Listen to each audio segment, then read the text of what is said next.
Let's talk supply chain. So welcome to the show, Jordan. Great to be with you. Thanks a lot for having me. I am so excited to have Flexe here. I have known about your brand. You just told me that you've been in business for 9 years. 9 years. But I've known about your brand for all of those 9 years, and I've always wanted to do a deeper dive into what you do. Like, it's such an amazing concept, and I really just want to share it with the audience. So I'm really excited, if you can't tell, that you're here today. I'm very excited as well, but maybe I'm a little biased, but we'll see.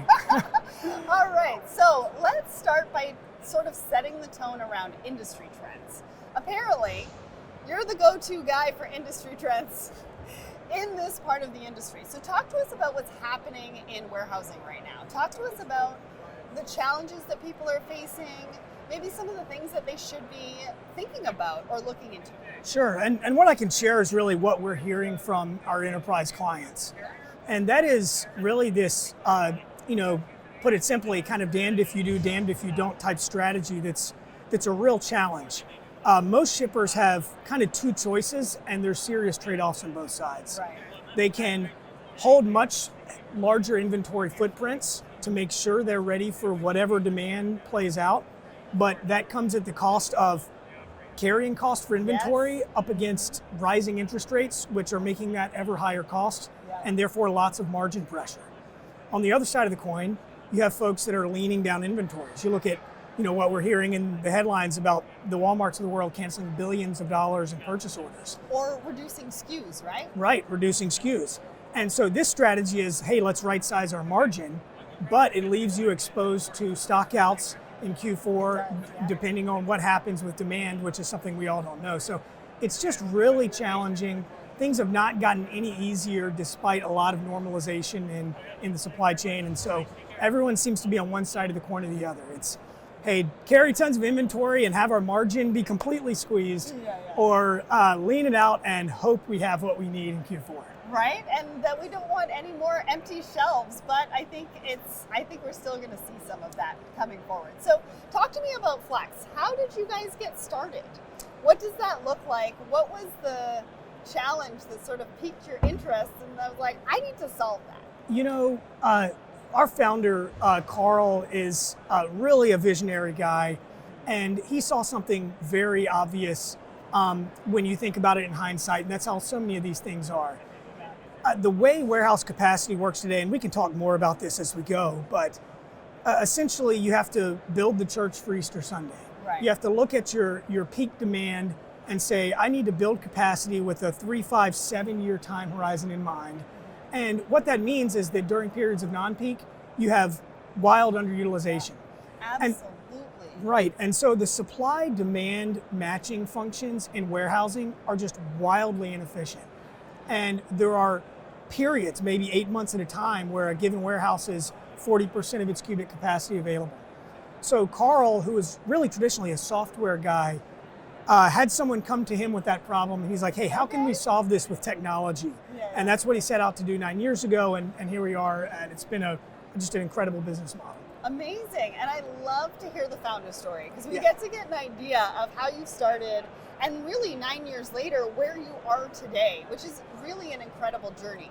So talk to us a little bit about what exactly do you do? So you're matching supply or really warehouse space to that demand as to when it's needed, right? That is really it. I think the one thing that's easy and helps clarify is we don't actually own any warehouses. Okay. So we have a technology stack, and what we do is we provide our proprietary tech, which is a cloud-based system, to a network of over 1,000 warehouses. Wow. And then we connect that to enterprise shippers. Okay. So we integrate with the enterprise shippers, whether it's Oracle or SAP or whatever their ERP systems are.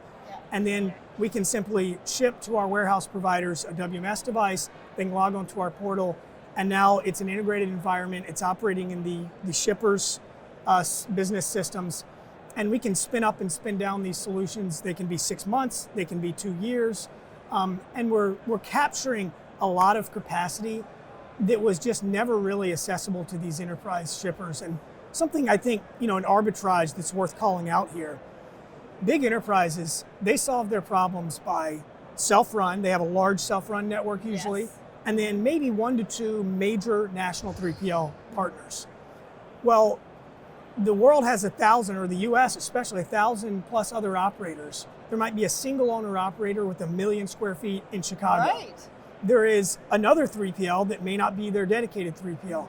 This is all capacity that is basically unavailable to these enterprise shippers because they're not going to go and do all these one-off integrations. Yeah. So we serve as a single point of integration that represents this holistic bucket of capacity, and then we match their need with the right operator that has the right skill set, whether that's fulfillment, distribution, or just simply storing excess pallets. Well, I mean, onboarding of a new warehouse alone is very time consuming. And like you said, we want to maximize the space that is out there. And I think it's really, really, really smart. Now, I want to get into capacity, but first, I want to talk about how you have strategically placed warehouses and how organizations and retailers are looking at micro-fulfillment to get closer to their customers. Yep. So it's not just about finding the space, it's also, I would imagine, finding the location, because the retailers are looking for smaller spaces to carry a little bit of inventory closer to their customers. And so your solution just must be like a really good fit for that. I mean, this is a great point because, you know, large enterprises, they predominantly have warehouses in all of the major markets. You know, Chicago, LA, Exactly. Dallas, Atlanta, Greater New York, maybe Memphis, maybe Reno, something like that. Yeah. But as there become more dispersed inventory strategies to service this direct-to-consumer channel, secondary and tertiary and non-traditional warehouse markets become more and more important. They do. And that's exactly where you're going to have a challenge finding the right type of operator. And so you need this large portfolio of operators available to you to be able to solve those needs. And it's not just the direct-to-consumer portion. It can be a strategy that we see a lot in the large enterprise space, where they're using storefronts to do the final mile delivery to the customer. Well, the challenge with that is a lot of times these storefronts have limited to no backstock. So they need, again, secondary, tertiary market, somewhere that they can replenish inventory into their store network more quickly, so they're not long zoning and having the same problems that you have with the traditionally non-dispersed fulfillment distribution network. Well, and especially since we're competing with the Amazon effect, and we need to get deliveries to our customers within, you know, maybe hours, maybe 24 hours, maybe 48. I mean, having that inventory closer to our customers is key to that. And having flexible warehousing that you can flex, I like that, flex up and down, would be really a competitive advantage to any sort of organization. Now, let's talk. Can I just add on to that just too? You know, it's so important on a couple of fronts. From a cost perspective, your final mile transportation is the biggest cost bucket. So a lot of times you talk to folks in the warehouse space and they get very laser focused on warehouse CPU. And they're trying to save a penny here or there on their warehousing cost. Right. But the much larger thing to go and get is that transportation savings. Yeah. And then secondarily, it's the e-commerce teams. And so these are kind of non-traditional supply chain conversations. Yeah. But it's, hey, what does your cart conversion look like when you have a 5-day lead time versus a 2-day lead time? And we've worked with a cosmetic company that everyone would be familiar with that was faced with this exact thing. And we were able to implement a more dispersed network, looking at adding 5 sites across the United States. And the change in their cart conversion dynamics was just remarkable. And so you're really, it's these two sides of the coin. There's a cost savings element that is servicing a transportation team. Yeah. And then there's this other piece that's kind of servicing the e-commerce folks. Yeah, and you're going to get many more customers because of it. I mean, just think about the sales that are going to come in. Yeah. All right, let's talk about capacity.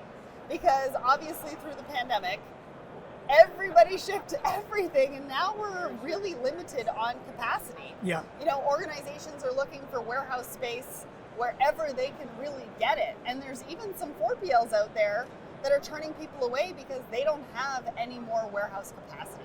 So talk to us about what's going on right now and how Flex has really stepped in, because I think your solution has probably been the answer to those challenges. You know, it's been really interesting, the whole capacity dynamic in warehousing space. You know, we've seen a lot of this clear in transportation, and even the ports have improved, even though you could say maybe it's Right. challenges are now cropping up on the East Coast. But a lot of the upstream capacity challenges, as they resolve, we're still at record tight capacity.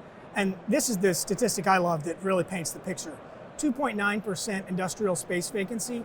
The 10-year average prior to the pandemic was about 10%. So Wow. we are miles away from normalization in the capacity space. The real challenge with capacity in the traditional model is that you need to make 2, 3, 5, 7-year capacity decisions. You do, And, I know. and you're compelled So to do that intense. in the most expensive, tightest market on record. Yeah. And so when you think about what you're doing from an investment standpoint, you're buying at the top of the market Yeah. and you're locking yourself in at the Yeah. top of the market for 3, 5, 7 years. And so a lot of what people need is optionality. We don't know, hey, maybe we are going to see higher inventory levels for longer, or maybe there's going to be some level of normalization. But to try to guess that, that's the thing that is impossible. So impossible. And so the strategy that we work with shippers to employ is this kind of option to wait and see. Let me Okay. add cubic capacity for the next 12 to 24 months, Yeah. and this could be 1 million square feet dispersed across the country, that allows me to wait and see what the market looks like. Yeah. And hey, maybe the market does loosen up in 12 to 24 months, and you can then more opportunistically make that long-term commitment. Yeah. But there was just never previously this model where you had the option to do something in a shorter term context and have an option to wait and see. So that's one of the big places we provide value in the capacity space. Yeah, well, and warehousing has always been a long-term game, Right. right? Because even if you're looking at creating your own facility, I mean, you're looking at least 1 to 2 years. If you're looking at leasing a warehouse, you're looking at least 1 to 2 years as well. Yes. So if you need the space right now, what do? Well, you go to Flex. Yeah, there's an interesting point you bring up there too. Everyone uses this word flexibility, and it's kind of this nebulous thing because, like, what do you Okay. really mean? And to me, flexibility, especially in warehousing, is really one thing, and that's speed. So the speed dynamic, to me, that is really what it means to be flexible. And that's where we've focused a lot of our energy, is how can we solve for this volatility that you don't want to solve for in your fixed networks, that you want to keep, you want to level load your fixed DC, Yeah. you want to level load your 3PL. That's how you're going to get the best cost dynamics out of your existing solutions. Yeah. So you want to push the one-off and the volatility out into a flexible provider, and we're one of those providers. Well, and with everything changing so quickly, 2 years is just not going to be enough for organizations and retailers. It's just not. And so you have to really take a look at what other solutions are out there. Now, you mentioned onboarding, kind of. Yes. I want to pinpoint that a little bit more because, the audience that's listening or watching is probably saying to themselves, I love your solution, I want to get involved, but what does it mean for me from an onboarding or an implementation process? How long does that take? Yeah, it's a great question because that is that is the primary component of what it means to be fast. Right. And really, there's more than one answer. For clients that need to solve an immediate cubic capacity problem, they can simply work with us by uploading CSV and leveraging our network, and it can be days and weeks speed Okay. to onboard. Awesome. The capabilities of operators are very well known to us, and handling cubic capacity need is lower complexity. We have API, EDI integrations. We do these across all business systems. That's probably the longer component of onboarding. So for a more sophisticated solution, distribution, fulfillment, we don't charge for integration, and we'll move as fast as the client is willing to Right. move. You got to get IT teams talking. Yes. So that is really the, we have a scoping process. We do take very seriously what the client's unique needs are and how do we match that up, because not every operator that's is true. right for a fulfillment or a distribution deal. Yeah. So we have a light scoping process. And the beauty is the integration is one time, and then a client can come back to us 6 months later and spin up a fulfillment solution in weeks because they have that standing integration. Yeah. So if I'm in the audience and I'm sort of wondering what I have to look like to be an ideal client for you, because you've mentioned enterprise a few times, is that who your ideal client is? Is there a geographic location? You know, how much am I maybe doing in inventory? Or how much space am I looking for? Like, walk me through what I need to look like to pick up the phone and call you. Sure. So we do focus heavily on enterprise, just because we believe there's the most value there. So 6 of the 10 largest retailers, 4 of the 5 largest CPGs, Flex works with currently. So the idea is that the enterprise space is where there is this closed garden of we're working with 1 to 2 3PLs, and the whole rest of the capacity that the US has to offer is unavailable. And so we provide the most value in that space. Now, as far as solution type, it's really the full range of solution up to medium complexity e-commerce. There is certainly a degree of high complexity solution where you want to work, you know, if you need a fully automated clothes on hanger apparel type solution, that is absolutely the right thing for a self-run or a 3PL. Yeah, absolutely. And so, you know, we have a certain lanes that we work in, but large variety of distribution projects, capacity-oriented projects, and low to medium complexity fulfillment. I love that. Thank you so much for sharing that with us. So now give me an example. Paint me a picture. Sure. What was a challenge that a client came to you with? What was the solution that you provided them? And what was the ROI and benefit? If you've got some stats and some percentages, we always love those. I'll try a couple of examples. One I'll name and one I will not name. So one is a Fortune 100 that everyone here at the show would know about. Okay. In the middle of the pandemic, they had early lease termination and surging sortable demand direct to consumer in Southern California. Okay. And so they're getting pushed out of a building. They have this surging demand. It is a serious problem, and they have weeks to react to it. We were integrated with this client, right? And in 3 weeks from the time we heard about the need to the first inbounds, we were executing as their primary fulfillment partner in Southern California until they were able to stand up their new fulfillment solution. And also what's great about that is as they ramped into their new solution, they had us working as a mirror to allow them to have a way to throttle up and down volume into their new facility and really enable that startup. So that's one great example because there simply wasn't a solution that could solve for this in that amount of time previously. Another one is Atarian. And Atarian's a company that maybe everyone's not familiar with, but they're a publicly traded seller fulfilled prime company. They have a large distributed network to be able to hit 1 and 2 day to everyone in the United States. And we work as their primary fulfillment partner. You know, a great story with them is they had a lot of non-essential product turned off by Amazon in the middle of the pandemic, and they were able to pivot that in real time into their Flex network, and there was really no loss in business continuity there. And so that's revenue that is either completely lost or you have to be able to leverage your own network. And so we work with a handful of clients in supporting their self-fulfilled Prime and Amazon networks as well.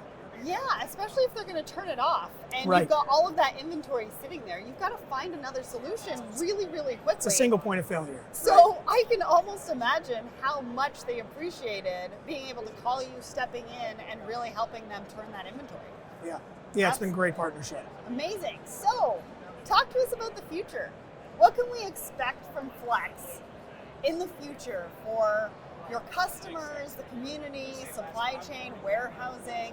I mean, I think in a lot of ways, we're just getting started. There are a number of copycat companies, and we really welcome that because it's validation of the business model. Absolutely. When you look out across, you know, what this is maybe not a perfect analogy, but if you look at transportation, there's constant problems of asymmetric demand. There's produce season and all these things. And so brokers have been around for 100 years. Well, in the warehousing space, that wasn't possible because you had to have cloud-based technology to be able to seamlessly turn on and off warehouses. And it's obviously a much more complex solution than picking up the phone and making a single phone call. And so when we look at the supply-demand mismatches, they're still tremendous in the warehousing space. It is still wildly inefficient, and that means there is a ton of opportunity for Flex and other folks in the flexible warehousing space to deliver programs that make good on this excess capacity. And look where we are today. We're at this record tightness. It seems like it could never get tighter, and it keeps getting incrementally tighter. At some point, we know bullwhips exist. It's going to come back the other way. And we're going to have found that many shippers who panic bought capacity during this time when it's very expensive are going to be sitting on excess capacity. Yes, they are. And a very tight market is equally an opportunity to a very loose market. And so, we see this as something that's just getting started, and we're really excited about the future. And I think that, just to kind of put a point on it, I really think every shipper will think naturally about, I use my self-run solutions for this, I use my 3PL solutions for that, and I use my flexible solution provider for these needs. And it's just going to be a normal part of operating. And at this point, it's just up to us to continue to educate the market. Yeah, and what do we do with our supply chains, right? There's so many different things to think about. And if you can work with a partner like Flex to get closer to your customer and give you the capacity that you need, I mean, it's a win-win all around. So where can people get in touch with you? What's your website? Sure, it's flex.com. It's Flex with an E, so Flexe. And that's probably the easiest way to find out what we're all about and get in touch with us. And I'd love to have a conversation. I'm in a strategy role, so if somebody wants to just kind of have an exploratory conversation without going straight to the sales team, I'd love to be a contact as well. I love that. Well, listen, warehousing is continuing to evolve, and Flex is an amazing partner for you if you're looking for capacity, getting closer to your customers, and so much more. So Jordan, thank you so much for joining me today. Thank you to the team at Flex for making this happen. I just loved having that conversation with you. It was a real pleasure. Thanks for taking the time.